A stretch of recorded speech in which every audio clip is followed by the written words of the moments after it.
Hello दोस्तों, स्वागत है आपका केटी वॉइस स्टोरीज चैनल में। दोस्तों, हमारी आज की कहानी है प्यासी नौकरानी। मेरे पतिदेव को चलते फिरते मुझे छेड़ते हुए शरारत करने की आदत है। वे कभी गाल छू लेते हैं तो कभी कमर पर चुटकी ले लेते हैं। यह भी नहीं देखते कि आसपास कोई है या नहीं, बस मेरे प्रति अपना ढेर सारा प्यार को सरेआम जता देते हैं। मेरे मना करने पर या शर्म करो कहने पर कहते हैं, अरे यार, अपनी खुद की बाकायदा बीवी को छेड़ रहा हूँ, कोई राह चलती लड़की को नहीं, और प्यार जता रहा हूँ, सता नहीं रहा, समझी जानो। बेशक मुझे भी उनका यूं प्यार जताना गुदगुदा जाता है।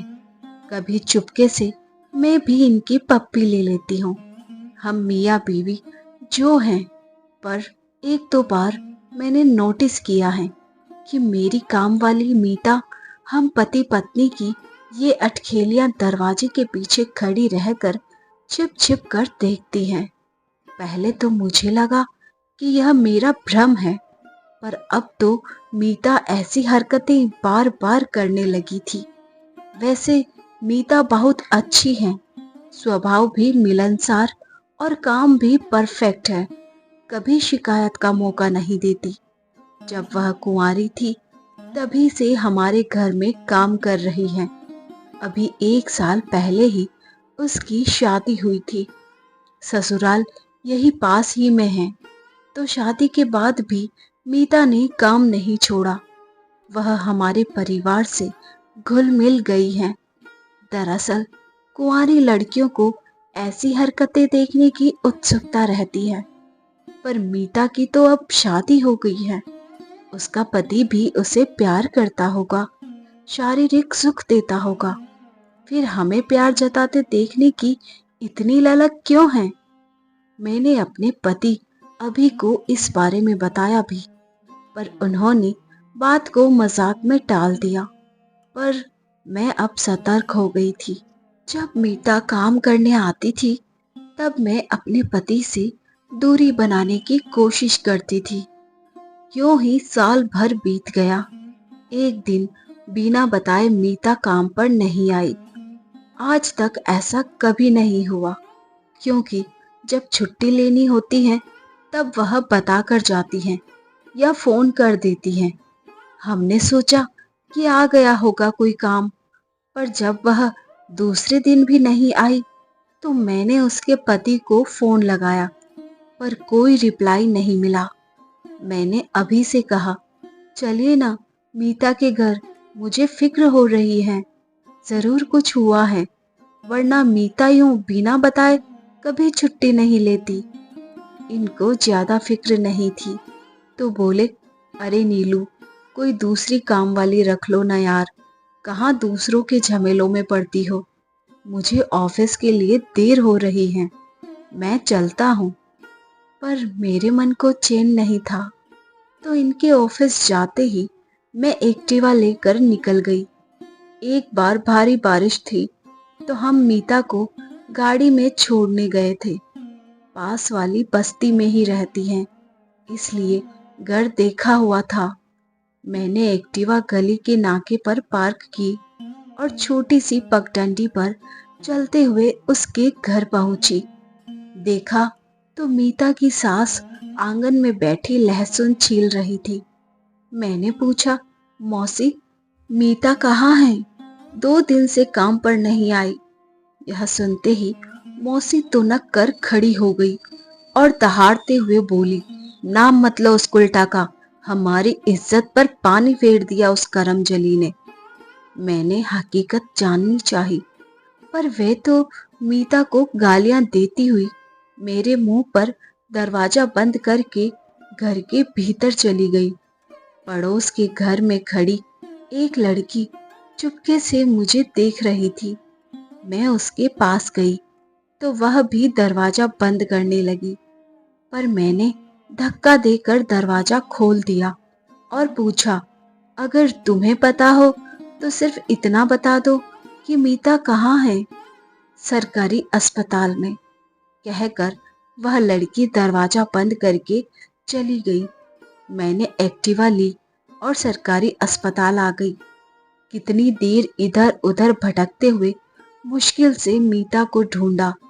देखा तो वहां पुलिस भी थी। मुझे कुछ समझ में नहीं आ रहा था कि मीता ने ऐसा क्या किया होगा। मैं नजदीक गई तो मुझे देखकर मीता ने शर्म के मारे चेहरा दूसरी तरफ कर लिया। मैं एक कुर्सी पर बैठ गई और मीता से कहा, इधर देखो मीता। नजरें झुकाए बोली, मैडम आप यहाँ? मैंने कहा, जब तुमने कोई खबर नहीं दी तो मुझे आना ही पड़ा। बताओ भी क्या हुआ है? कहीं गिर विर गई या किसी ने मारा है? एक एक बात बताओ। मीता ने कहा, मैडम सब बताऊंगी, थोड़ी ठीक हो जाऊं फिर घर आती हूँ। यहाँ कुछ बताना ठीक नहीं। मेरी बात सुनकर आप ही इंसाफ करना कि मैं सही हूँ या गलत। मुझे लगा कि शायद कोई गंभीर बात है, इसलिए मैंने कहा, ठीक है मैं इंतजार करूंगी। ये ले 5,000 रुपये रख, और किसी भी चीज की जरूरत हो तो फोन करके बता देना। और मैं घर आ गई। सबसे पहले जब तक मीता ठीक होकर वापस नहीं आती तब तक किसी दूसरी काम वाली का इंतजाम करना पड़ेगा। इंटरकॉम पर पूरी सोसाइटी से पूछ लिया। विनीता नाम की एक काम वाली मिल गई। मैंने अपने पति को मीता के बारे में बताया, पर हमदर्दी के बदले डांट मिली।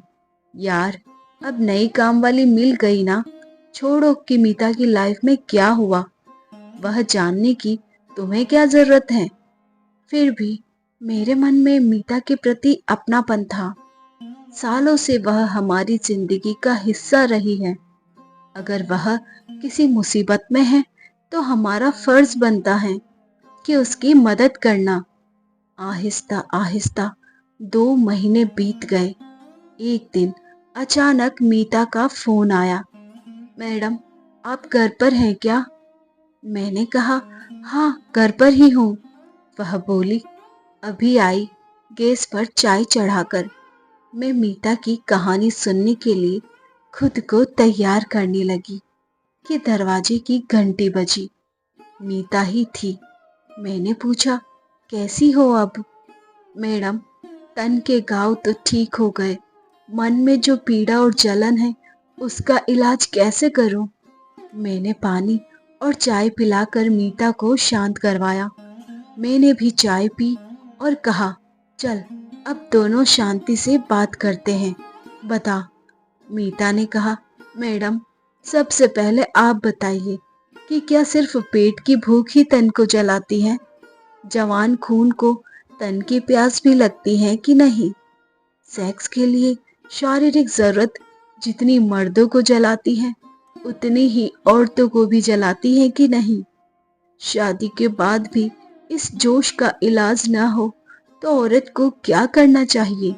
मैडम मेरी शादी को 2 साल हो गए हैं, पर अभी तक कुंवारी हूँ। मेरा पति संजय नामर्द है। आज तक उसने मुझे छुआ तक नहीं। मेरे भीतर का जोश लावा की तरह धधक रहा है। अगर यही सब मर्द के साथ होता तो अपनी जरूरत पूरी करने के लिए वह कहीं भी मुंह मारता कि नहीं? कौन इस तन की आग से बच पाया है? एक लड़की कितने सपने आंखों में भरकर शादी करती है, पति के प्यार को तरसती है, पर मेरे नसीब खोटे कि मुझे एक ऐसा पति मिला जो औरत की जिस्मानी जरूरत पूरी करने में नाकाम है। मैंने कहा, मीता तू इस बिना पर अपने पति से तलाक ले सकती है और दूसरी शादी कर सकती है। मीता ने कहा, मैडम हमारे समाज में एक बार लड़की जिस घर में ब्याह दी जाती है वहीं से उसकी अर्थी उठती है। तलाकशुदा लड़की का पूरा समाज बहिष्कार करता है। मैडम इसी नामर्द के साथ मुझे जिंदगी बितानी होगी, तिल तिल मरना होगा। मेरे जेठ जेठानी का कमरा हमारे कमरे के पास ही हैं। आधी रात तक उन दोनों के कमरे से आ रही प्यार की मद भरी आवाजें मेरे कानों में ऐसे चुभती हैं जैसे धधकता लावा किसी ने मेरे कानों में उड़ेल दिया हो। जेठ जी के बदन मसलने पर जेठानी के मुंह से निकलती आहें और सिसकियां मेरे भीतर हवस की ज्वाला भड़का देती हैं। मैं बेकाबू सी अपने पति से लिपटकर उनको जोश में लाने की कोशिश करती हूँ, पर उस ठंडे समंदर में उफान उठता ही नहीं। आपको शायद पता होगा कि साहब जब आपको छेड़ते और शरारत करते थे तब मैं चुपके से देखती थी। आपको देखकर मेरा भी मन करता था कि कोई मुझे भी छेड़े, मुझे भी प्यार करे। एक दिन मेरे ताऊ ससुर का लड़का राज घर पर आया था। एकदम बाका जवान, उसके गठीले बदन को देखकर मेरे भीतर खलबली मच गई। उसकी नजर मेरे ऊपर पड़ते ही मैंने होठों पर जीभ रगड़कर अपनी प्यास जाहिर कर दी। फिर तो वह बार बार हमारे घर आने लगा। हम दोनों एक दूसरे को जी जान से चाहने लगे।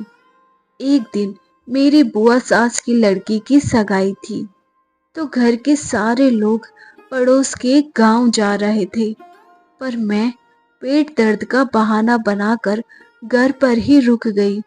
फिर जैसे ही सब गए, मैंने राज को अपने घर बुला लिया और उस दिन मैंने अपने कुंवारेपन को राज को सौंप दिया। मैं जानती हूँ कि मैंने गलत किया और शादीशुदा होकर एक गैर मर्द के साथ रिश्ता बनाया, पर परंपरा के नाम पर अपने एहसासों का खून मुझे हरगिज मंजूर नहीं था। इस पूरे कांड में गलती सिर्फ मेरे पति जय की थी, जिसने जानबूझकर मेरी जिंदगी खराब की। इसलिए मैंने अपनी आग बुझाने का जो रास्ता सही लगा वह अपनाया। उस दिन मैंने और राज ने जी भरकर एक दूसरे पर प्यार लुटाया। उसके बाद जब भी मौका मिलता, राज मेरी शारीरिक जरूरत पूरी कर देता। मैडम, मैंने सिर्फ सेक्स के लिए राज से रिश्ता नहीं बनाया, बल्कि हम दोनों एक दूसरे से दिलो जान से प्यार करते हैं। लेकिन एक दिन मैं और राज घर की छत पर एक दूसरे के प्यार में पागल होते खो गए थे कि मेरे पति ने हमें ऐसी हालत में देख लिया। वह पास ही पड़ी लाठी उठाकर मुझे पीटने लगा, पर मैं दिल जली अधूरी प्यासी थी, इसलिए उसके हाथ से लाठी छीनकर मैं उस नामर्द पर ऐसे टूट पड़ी कि सारी हड्डियों का चूरमा बना दिया। अब आप ही बताइए कि मैंने क्या गलत किया। सारा किस्सा सुनने के बाद मुझे मीता किसी पहलू से गलत नहीं लगी, बस उसने हालात को उलझा दिया था। मैंने मीता को समझाने की कोशिश की। तुम और जय आमने सामने बैठकर इस मसले का हल निकाल लो। मीता ने कहा, मैडम अब जो भी अंजाम हो, पर मैं उस नामर्द के साथ एक दिन भी नहीं बिता सकती। कुछ भी करके इससे छुटकारा पाना चाहती हूँ और राज के साथ अपनी जिंदगी बिताना चाहती हूँ। परिवार और समाज के डर से मुझे अपनी जिंदगी ढोनी नहीं है, बल्कि जश्न सी जीनी है। मीता की आंखों में प्यार की खुमारी और हिम्मत को देखकर मैंने मीता की जगह खुद को रख कर देखा, तो किसी पहलू से मीता मुझे गलत नहीं लगी। मैंने उससे कहा, देखो तुम गलत बिल्कुल नहीं हो। प्यार और जंग में सब जायज है। शादी टूटने में हर बार औरत ही जिम्मेदार नहीं होती, बल्कि इस तरह थोपा गया रिश्ता टूट जाए वही सही है। मीता मेरे गले लगते हुए बोली, मेरी भावनाओं को समझने के लिए बहुत बहुत धन्यवाद मैडम। अब मुझ में हिम्मत आ गई है मैडम। जब तक यह मामला सुलझ न जाए तब तक शायद काम पर ना आ सकूंगी, पर वादा करती हूँ कि सब ठीक होते ही वापस काम पर लौट आऊंगी। ये कहकर मीता चली गई। इस बात को 4-5 महीने हो गए थे। मैं तो मीता को भूलने भी लगी थी। एक दिन अखबार में पढ़ा कि एक शरीफ पति के हाथों मीता नाम की एक बदचलन औरत का कत्ल। मैंने तस्वीरें ध्यान से देखी और मन ही मन बोली कि यह तो मेरी वाली मीता है। मैं तुरंत उस अखबार के दफ्तर गई और संपादक को सारी सच्चाई बताकर कहा, कल के अखबार में अब वही छपेगा जो अब मैं कहने जा रही हूँ। दूसरे दिन उस अखबार में खबर थी कि कल वाले मर्डर केस में एक सनसनीखेज खुलासा, एक नामर्द पति के हाथों मीता नाम की मासूम और शादी के नाम पर छली गई औरत की हत्या। यह पढ़कर मुझे संतोष मिला। मैं सोचने लगी, पाखंडी समाज में न जाने ऐसी कितनी मीताएं दूसरे की गलती के चलते बलि चढ़ जाती होंगी। सहना सिर्फ औरतों के हिस्से ही क्यों आता है? इतने में पतिदेव ने चुटकी बजाते हुए मेरे ख्यालों की डोर तोड़ते हुए कहा, हेलो बीवी, एक कप चाय मिलेगी क्या? मैं मुस्कुराते हुए अभी के गले लग गई। तो दोस्तों, ये थी हमारी आज की कहानी। आई होप आपको पसंद आई होगी। ऐसी ही और कहानियाँ सुनने के लिए बने रहिए हमारे साथ। अपना प्यार और सपोर्ट दीजिए, लाइक और शेयर कीजिए।